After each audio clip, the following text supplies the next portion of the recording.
তোমরা তো অনেকেই শুনেছো যে কোনো প্রেত অথবা কোনো জিন্নাত চালনা করা হয় কারোর ওপরে। তবে আজকের ঘটনাটা একটু অন্যরকম। জিনকে চালনা করতে গিয়ে হয়তো কারোর ভালোই করতে গিয়ে যে এমন বড়সড় একটি ক্ষতি হয়ে যাবে কারোর, যে এটা চালনা করেছিল সে সত্যি ভাবতে পারেনি। নমস্কার বাঙালি, আমারও আপনার কিছু সত্য ও ভৌতিক ঘটনা দিয়ে সাজানো আমাদের বিশেষ নিবেদন প্রেত জনি। আর আজকের ঘটনাটা হয়তো একটু বড় হতে পারে, আর বড় ঘটনা মানে বুঝতেই পারছো তোমাদের জন্য সুখবর। আর তাই সময় নষ্ট করছি না। আর কেন বললাম প্রথমে কথাটা যে কারোর ভালো করতে গিয়ে এত বড় ক্ষতি হয়ে যাবে, তা বুঝতেই পারছো। ঘটনাটা যত এগোবে, যত তোমরা ঘটনার ভেতরে ঢুকবে, তত তোমরা জিনিসটায় ক্লিয়ার হবে, তত তোমাদের কাছে পরিষ্কার হবে জিনিসটা, যে কথাটা আমি কেন বললাম।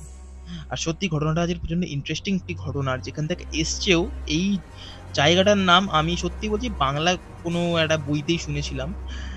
তোমার নামটা শুনলেই বুঝতে পেরে যাবে আমি কেন বললাম বাংলা বইয়ের কথা। তা সত্যিই আমি জানতাম না যে এরকম কোনো জায়গা, মানে আর কি জায়গাটা আছে, এক্সিস্ট করে কোনো জায়গা, সত্যি সত্যি। তাই আশা করছি ভালো লাগবে আজকের ঘটনাটা, প্রচন্ড ইন্টারেস্টিং একটি ঘটনা। আর তাই শুরু করছি আজকে 94 নম্বর এপিসোড। কিন্তু তার আগে যারা যারা আজকে ঘটনাটা শুনছো অথবা আমার এই চ্যানেলে নতুন, তাদেরকে বলছি যদি ঘটনাটি ভালো লেগে থাকে তবে কিন্তু অবশ্যই একটি লাইক এবং একটি সাবস্ক্রাইব করতে কিন্তু কেউ ভুলবে না, এবং শেয়ার করে দিও তোমার বন্ধু বান্ধব ও প্রিয়জনদের সঙ্গে। ঘটনা পাঠে আমি রাজ, শুরু করছি আজকের 94 নম্বর এপিসোড।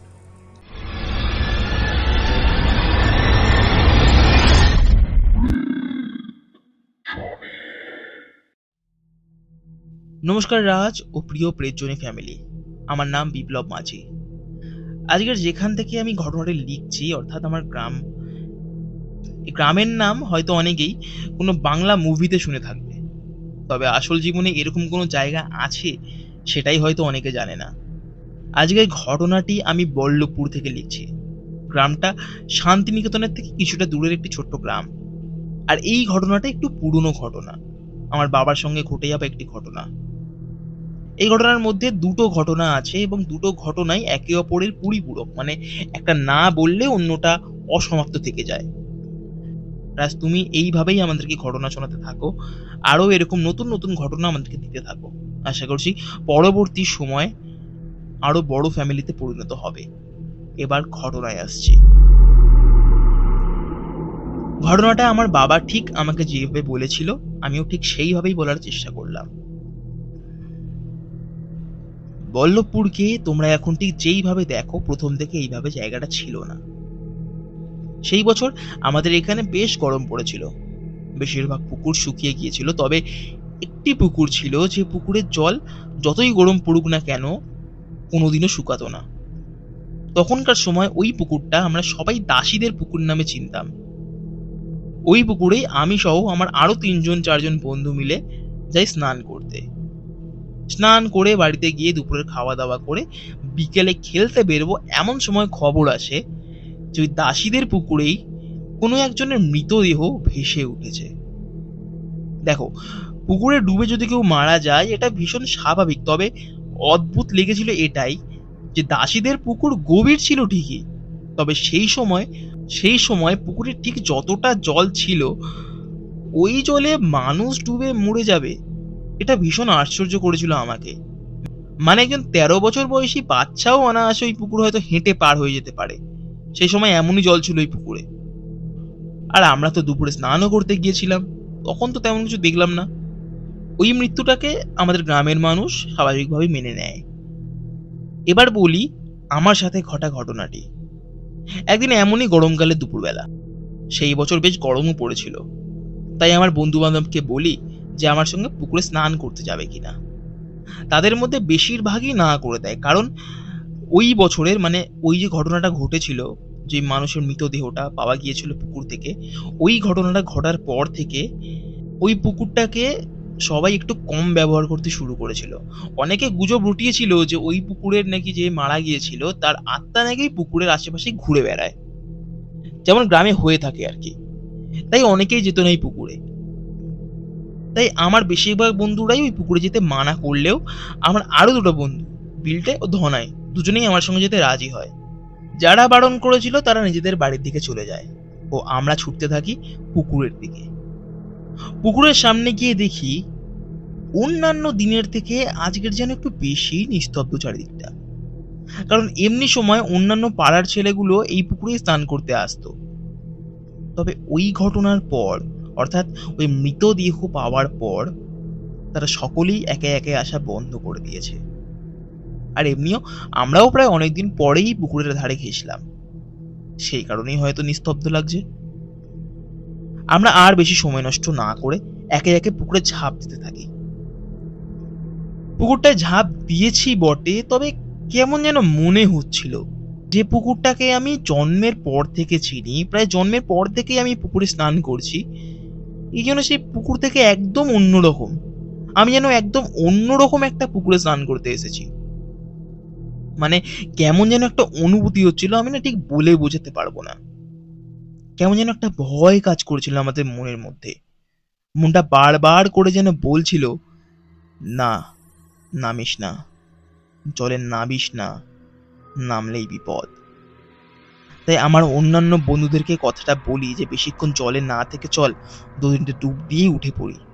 ওরাও এতে আমার সম্মতি দেয়। এইবারই ঘটে আসল ঘটনাটি। কথা অনুযায়ী একবার ডুব, 2বার ডুব, 3য়বার ডুবের মাথায় ঘটে একটি ভীষণ অদ্ভুত ঘটনা। 3য়বার ডুবটা যখনই দিয়েছি, হঠাৎ কেন জানি না মনে হলো যে আমার পাটা যেন জলের তলা থেকে কেউ খুব জোরে টেনে ধরে রেখে দিয়েছে এবং আমাকে ডোবানোর চেষ্টা করছে। জোরে জোরে জলে ছটফটাতে থাকি আমি। জলের তলাতেই যখন চোখটা খুললাম, তখন দেখি ভীষণ ভয়াবহ ও অমানবিক দৃশ্য। দেখলাম জলের তলায় ভীষণ পৈশাচিক ও দানবীয় একটি অবয়ব। তার চোখ যেন জলের তলাতেও দাবানলের মতন জ্বলছে, আর সেই অবয়ব তার প্রকাণ্ড হাত দিয়ে ধরে রেখে দিয়েছে আমার পা। জলের তলাতে অনেকক্ষণ ওরকম ছটফটাতে থাকি আমি। তারপর আমার আর কিচ্ছু মনে নেই। যখন চোখ খুলি তখন দেখি বিল্টে আর ধনাই আমাকে ঘিরে দাঁড়িয়ে আছে। আমি ভয়ের চোটে প্রায় চমকে উঠি। ওরা জিজ্ঞাসা করলে ওদেরকে সমস্ত ঘটনাটা বলি, তবে ওরাও এই ঘটনার পর প্রচন্ড ভয় পেয়ে গিয়েছিল। আমি যখন বাড়িতে যাবার জন্য উঠছিলাম, ঠিক তখনই আরো একটি অদ্ভুত জিনিস আমার চোখে পড়ে। দেখলাম ঠিক যেই পায়ে অমন প্রবল চাপ অনুভব করছিলাম, ঠিক সেই পায়ে প্রায় 1টা, 2টো, প্রায় 5টা আঙুলের ছাপ। আর আঙুলের ছাপগুলো ঠিক যেইখানে পড়েছে, ঠিক সেই জায়গাগুলো কালো হয়ে পুড়ে গেছে। জিনিসটা আমারই প্রথমে নজরে পড়ে, কিন্তু আমার বন্ধু বান্ধবকে সেটা জানতে দিই না। বাড়িতে ওই কথা আমি না জানাতে চাইলেও আমার বন্ধুগুলো জানিয়ে দেয়, এবং ঠিক ওই দিন থেকেই আমার প্রচন্ড জ্বর আসে। অনেক ডাক্তার দেখানো হয়, তবু জ্বর যেন কোনোভাবেই কমছিল না। এক সময় মনে হচ্ছিল রাতের বেলার দিকে যে ওই পৈশাচিক মুখ যেন এখনো আমার পিছন ছাড়েনি, যেন রোজ রাতে সে আমাকে দেখতে আসে, আর আমি যেন কারোর উপস্থিতি অনুভব করতে পারতাম। এরপর আরো একটি খবর আসে যে ওই পুকুরের যা মাছ ছিল নাকি কোনো ক্রমে সব মাছ মরে ভেসে উঠেছে। এবং অদ্ভুত জিনিসটা কি জানো, যে প্রত্যেকটি মাছের মাথা কেউ যেন খুবলে খেয়েছে। কোনো পুকুরে ওরকম মরা মাছ ভেসে উঠবে হয়তো গ্রাম বাংলায় একটু স্বাভাবিক দৃশ্য। অনেক সময় অনেকে বদমাইশি করে ওরকম পুকুরে কোনো বিষ মিশিয়ে দিয়ে যায়, তবে ওরকম মাছের মাথা খুবলে খাবে কে? এ যেন নতুন কিছু ভয়াবহ দৃশ্য দেখলো সম্পূর্ণ গ্রাম। আমার জ্বর যেন দিনের পর দিন আরো বাড়তে থাকে। অনেক ডাক্তার দেখানো হলো, তবে কাজের কাজ কিছুই হলো না। এরপর আরো একটি ঘটনা ঘটে। রাতের বেলা আমাদের গ্রামেরই কেউ একজন নাকি পুকুরের পাশে থেকে আসছিল। সে দেখে যে কেউ নাকি পুকুরের ঘাটে প্রায় 11 থেকে 12 ফুট লম্বা একটা অবয়ব পুকুরের দিকে মুখ করে দাঁড়িয়ে আছে। আর সেই অবয়ব এতটাই বৃহদাকৃতির যে আর যাই হোক কোনো মানুষ হতেই পারে না, এমনটাই জানায় সেই লোকটা। এই দেখে লোকটা ভয়ে দৌড়াতে দৌড়াতে তার বাড়ির সামনে এসে অজ্ঞান হয়ে যায়। এই খবর উঠে যায় সম্পূর্ণ গ্রামে। এর ঠিক পরের দিনই আমার জ্বর এতটাই বেড়ে যায় যে আমার মা আর বাবা দুজনেই আর কোনো উপায় না পেয়ে আমাকে আমাদের গ্রামের একজন ওঝার কাছে নিয়ে যায়।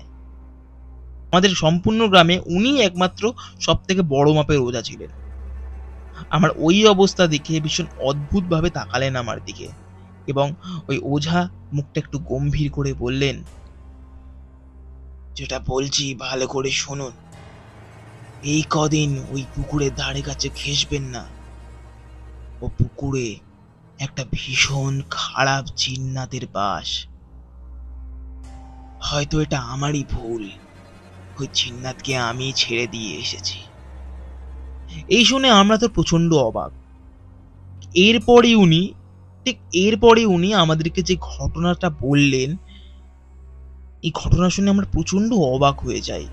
তিনি বললেন, প্রায় 1 থেকে 1.5 মাস আগের ঘটনা।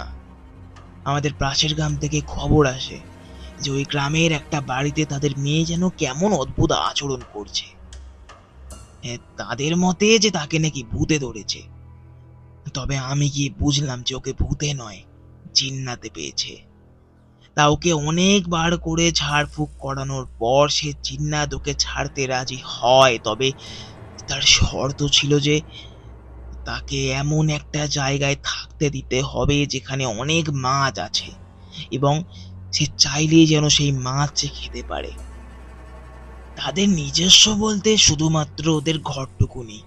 তা আমি ওদেরকে কিছু না জানিয়েই ওই জিন্নাতকে বন্দি করে নিয়ে আসি ওই দাসীদের পুকুরে।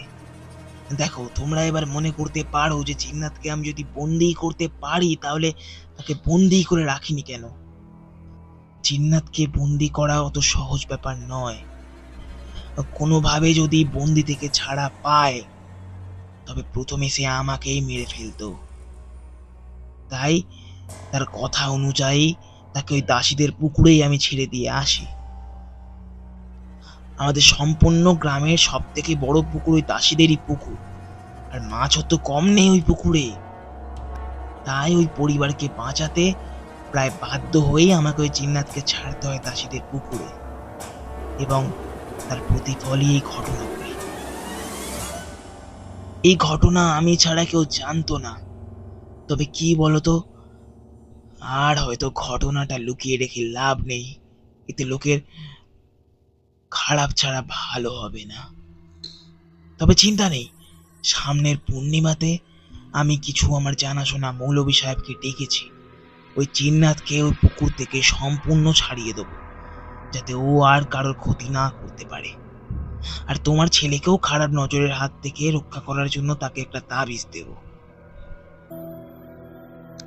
এই কথা বলার পর ওঝা আমাকে একটা তাবিজ দেন, এবং এর ঠিক পরের পূর্ণিমাতেই 3 জন মৌলভী সাহেব ও ওই ওঝা 3 জন মিলে ওই পুকুর থেকে জিন্নাতকে ছাড়াতে সক্ষম হয়।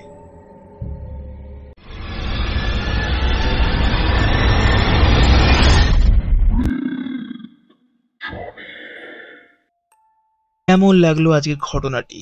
আশা করছি আজকের ঘটনা তোমাদের ভালো লেগেছে। ভালো লাগলে কিন্তু অবশ্যই একটি লাইক এবং একটি সাবস্ক্রাইব করতে কিন্তু কেউ ভুলবে না। সত্যি ঘটনাটা যে পাঠিয়েছে বিপ্লব দা, উনি যদি ঘটনাটা না পাঠাতো আমি জানতামই না যে বল্লভপুর বলে সত্যিই কোনো জায়গায় এক্সিস্ট করছে। থ্যাংক ইউ বিপ্লব দা এরকম একটি ঘটনা পাঠানোর জন্য। আর একটা ইচ্ছা রইলো আমার যে বল্লভপুরে যাবো, কি একদিন ঘুরবো, এটা খুব ইচ্ছা রইলো আমার। কারণ আমার সত্যি বলছি, এরকম গ্রাম ঘুরতে খুব ভালো লাগে আর কি। এরকম পুরনো কোনো গ্রাম যেখানে এরকম কিছু কিছু জিনিসপত্র আছে, মানে কোনো কৃপি জায়গা বলো অথবা একটু পুরনো টাইপের গ্রাম আমার খুব পছন্দ। একটু কিরম বলবো, একটু হিস্টোরিক্যাল প্লেস হবে, ভালো লাগে বেশ এরকম আমার। তা যাই হোক, যদি আর কি কোনোদিন হয় তাহলে যাবো। তোমাদেরকেও বলছি তোমরাও আমাদেরকে ঘটনা পাঠাতে পারো। কিভাবে পাঠাবে? না আমাদের ডেসক্রিপশন বক্সে দেওয়া ইমেল আইডি অর্থাৎ pressjoni49@gmail.com এ তোমরা আমাদের ঘটনা লিখে অথবা রেকর্ডিং করে পাঠাতে পারো।